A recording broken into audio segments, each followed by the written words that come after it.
আসসালামু আলাইকুম।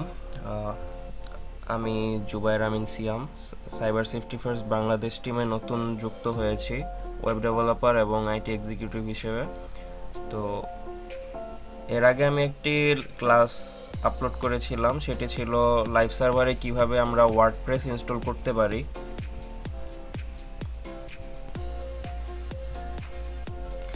তো আজকে আমরা দেখব ওয়ার্ডপ্রেস ড্যাশবোর্ডের ভিতরে যা যা আছে, কোনটা কিভাবে কাজ করে এবং আমরা কিভাবে নতুন একটা থিম ইনস্টল করতে পারি। তো চলুন আমরা শুরু করি। তো আমাদের ওয়ার্ডপ্রেস ড্যাশবোর্ডে যাওয়ার জন্য আমাদের ওয়েবসাইট লিঙ্ক যেটা ছিল csfbd wp.hstn.me, এটা হচ্ছে আমাদের ওয়েবসাইট লিঙ্ক, যেটা আমি এই টিউটোরিয়ালের জন্য ব্যবহার করছি। এই লিঙ্কের শেষে স্ল্যাশ দিয়ে আমরা যদি wp -admin অ্যাড করে দিই, এরপরে এন্টার প্রেস করি, তাহলে ওয়ার্ডপ্রেস ড্যাশবোর্ডের লগ ইন ইন্টারফেসটা চলে এসেছে। এখানে আমরা যেই লগ ইন ডিটেলসগুলো দিয়েছিলাম ইনস্টলেশনের সময়, সেগুলো দিয়ে আমরা লগ ইন করে নেব।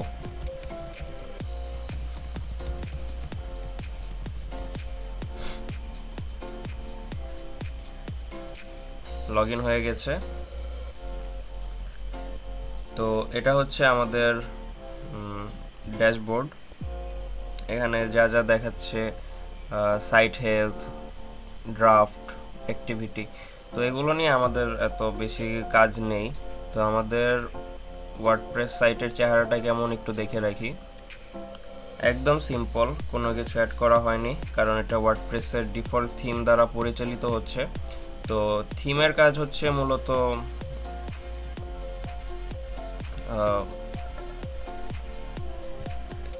এখানকার যে ডিজাইনগুলো রয়েছে, যেমন এই যে একটা বাটনের ডিজাইন, তারপর হচ্ছে ফন্টের যে একটা ফন্ট ফ্যামিলি ব্যবহার করা হচ্ছে, তারপরে পোস্টগুলো কিভাবে দেখানো হচ্ছে, এগুলা নতুন আকারে বা ডিফারেন্ট ওয়েতে যদি আমরা দেখাতে চাই, সেক্ষেত্রে আমাদের থিমের ব্যবহার করতে হয়।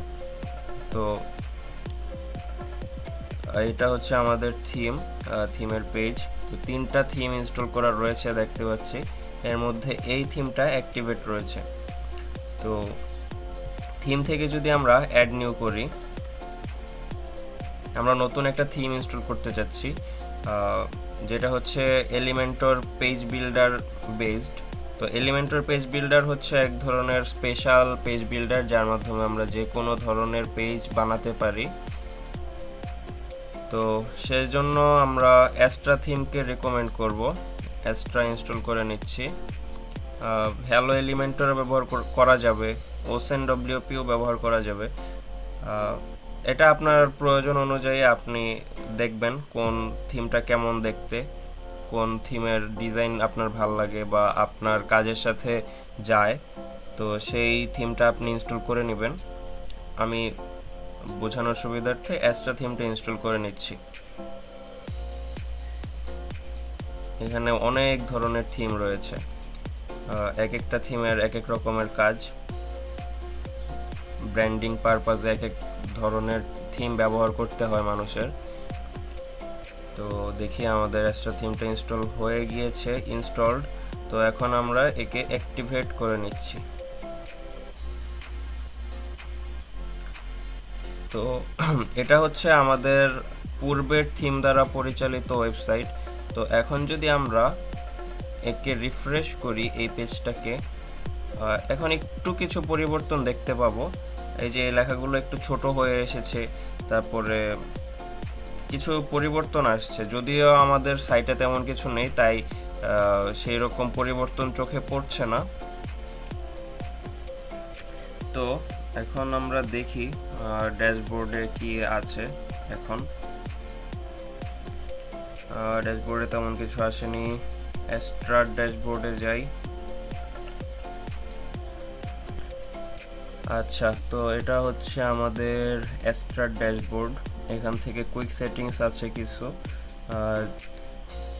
যে বেসিক কাস্টমাইজেশনগুলো রয়েছে।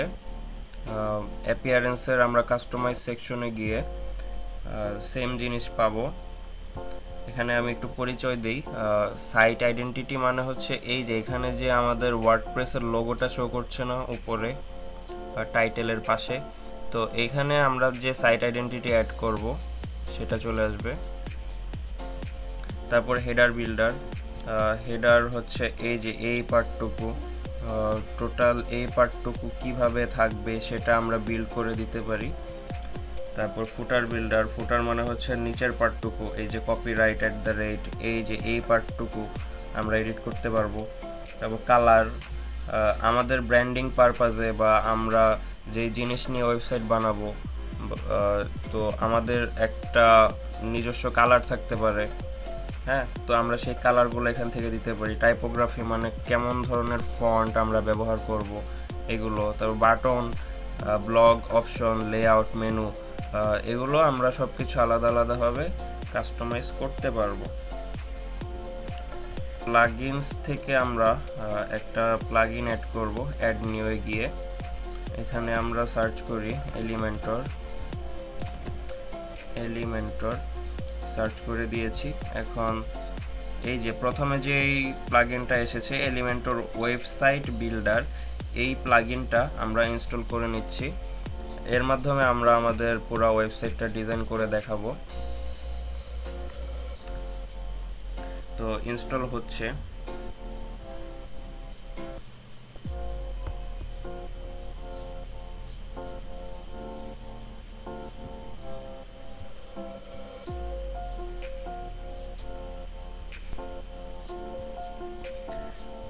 ইনস্টল হয়ে গিয়েছে এবং এর পাশে অ্যাক্টিভেট লেখা আসছে। তো আমরা এখান থেকে অ্যাক্টিভেট করে নিচ্ছি। তো এখান থেকে দেখতে পাচ্ছি আমাদের এলিমেন্টরটাও অ্যাক্টিভেট হয়ে গিয়েছে। আমাদের অ্যাস্ট্রার ডিজাইনগুলো,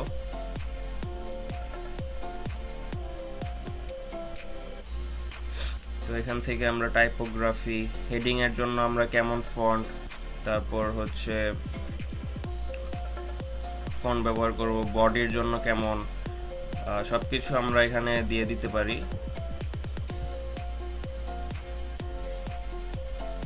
তারপর কত নাম্বার হেডিং এর জন্য কেমন ফন্ট থাকবে, তারপর এখানে আমরা সবকিছুই ডিজাইন করে দিতে পারবো আমাদের প্রয়োজন অনুসারে।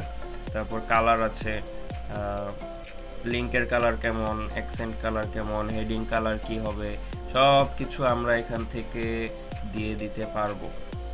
তারপর button, scroll to top button থাকে একটা ওয়েবসাইটের, এই যে নিচের দিকে যখন আমরা পেজটাকে স্ক্রল করে একদম নিচে চলে আসি, তখন সেই বাটনে যদি একবার প্রেস করি তাহলে একদম উপরে চলে নিয়ে যাবে। তো সেটাকে বলা হয় স্ক্রল টু টপ বাটন। এটা এনেবল করা নেই, তো এনেবল করে দিয়েছি। এখন দেখি সেটা কিভাবে আসে।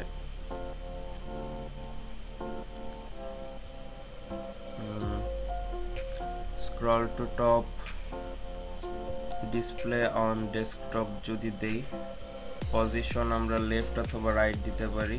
তো এটাকে আমরা রাইট পজিশনে দেই। তো এই যে দেখুন, এই যে এই বাটনটা দেখতে পাচ্ছি আমরা, এটা হচ্ছে আমাদের স্ক্রল টু টপ বাটন। হ্যাঁ, একদম নিচে চলে এসেছি। এখন যদি আমরা এখানে ক্লিক করি, সোজা উপরে নিয়ে চলে এসেছে। তো এটার কাজ হচ্ছে এরকম। তারপর এইটাকেও আমরা আলাদা করে ডিজাইন করতে পারি। হ্যাঁ, তারপর এই তো অনেক কিছু রয়েছে, হেডার বিল্ডার, ব্রেডক্রাম্ব, ব্লগ। এখান থেকে আমরা আপাতত এভাবে পাবলিশ করে রাখি। আমরা চেঞ্জ করার মধ্যে শুধু স্ক্রল টু টপ বাটনটাকে নিয়ে কাজ করেছি। আর আজকের ভিডিও থেকে দেখে দেখে আপনারা হচ্ছে আমার সাথে অ্যাস্ট্রা থিম এবং এলিমেন্টর প্লাগইন, এই দুইটা জিনিস আপনারা ইনস্টল করে রাখবেন। পরবর্তী ভিডিও থেকে আমরা এই দুটো জিনিস নিয়ে কিভাবে সরাসরি কাজ শুরু করতে হবে তা দেখাবো। তো সবাই ভালো থাকুন, সুস্থ থাকুন। আসসালামু আলাইকুম।